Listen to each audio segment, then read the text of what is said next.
Hey everybody, welcome back to this week's edition of The Weekly. I hope you all are doing well today. It's a beautiful, beautiful spring day and just a great way to end out the month of April. So there's a lot going on right now as we approach the summer and as we start to open back up, as the vaccine continues to go around, the access to that. That means that we are getting back to some type of normal. I even hesitate to say that because there are so many new opportunities and new things for us on the horizon. So all that to say, we certainly don't look like we did a year ago, and I'm very, very grateful for that. The Lord has blessed us incredibly, and I'm excited for all that is ahead of us here. So there's a lot going on. There's a few things that are really important for you to keep on your radar right now because they'll be rolling out in the next 6 weeks. We are currently working on some things for summer and fall as well. And I don't have anything to report on that today, but just stay tuned because we'll keep you in the loop as those things unfold. So the first thing that I want to remind you about happens in less than a month, less than 4 weeks away, and that is our next worship night. That's on Sunday, May 23rd. Now, if you watched last week's update video, you remember the plea that I gave to you to come to worship night, and I just want to echo that again this week to say, come to worship night. Please come and be a part of these evenings. They're really, really critical for our team. They're critical for our spiritual health. It's really critical that we grow together in unity, but also that we grow into the image of God that is in each one of us. And especially as His redeemed people, it's important that we know Him and that we praise Him, we worship Him together. This is part of what He's given us to do as His people. So come out, make worship night a priority. I know May, there's a lot going on. Some of you may have graduation parties, things like that. That's totally understandable. But if that's not you, again, make it a priority in your calendar. Set that now and say, put that as a stakehold there in your calendar and say, I'm coming and I'm going to be a part of that, and I'm going to engage in what it is the Lord has for me tonight, that night. So May 23rd, that's a Sunday evening. That is the weekend before Memorial Day.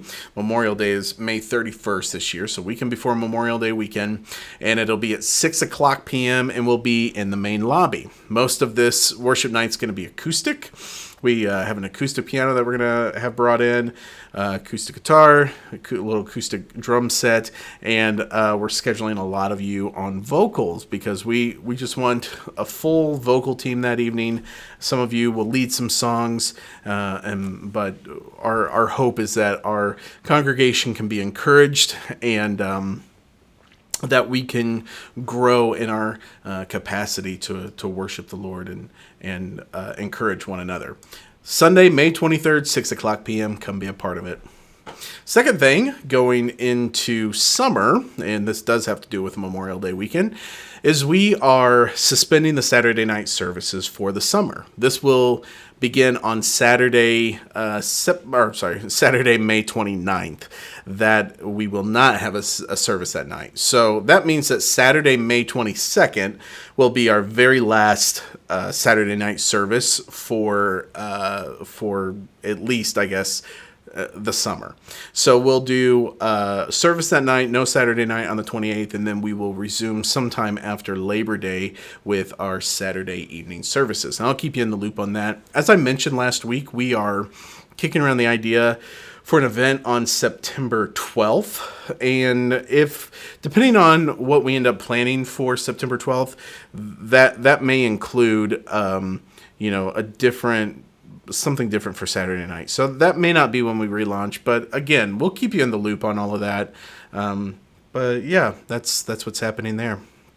Last thing I want to put before you today is our plan for this weekend. This is the weekend of May 1st and 2nd. It's already here. And so I want you to take a look at what we have planned here. This is, if you hop over to Planning Center, you can kind of see what's going down. First of all, we're continuing with our 10-minute countdown timer for our services. I know that's a little bit different, especially for projectionists, just knowing when they need to cue that. But we are continuing to do pre-service songs because they give us an opportunity to engage the congregation a little bit earlier. It also helps us keep the service length a little bit shorter, which we've needed to do just because of transition between services and making sure that we have enough time to get everybody out of the worship center and everyone who's in the lobby into the worship center. So 10-minute countdown timer, and then we'll go into glorious things. Now at the 10 o'clock service, we're going to do glorious things pre-service. So this will happen basically 5 minutes, 15 seconds until service time at the 10:30 hour. I said 10 o'clock, 10:30 hour. The reason for that is also at the 10:30 hour, we're going to do a graduate recognition part in our service.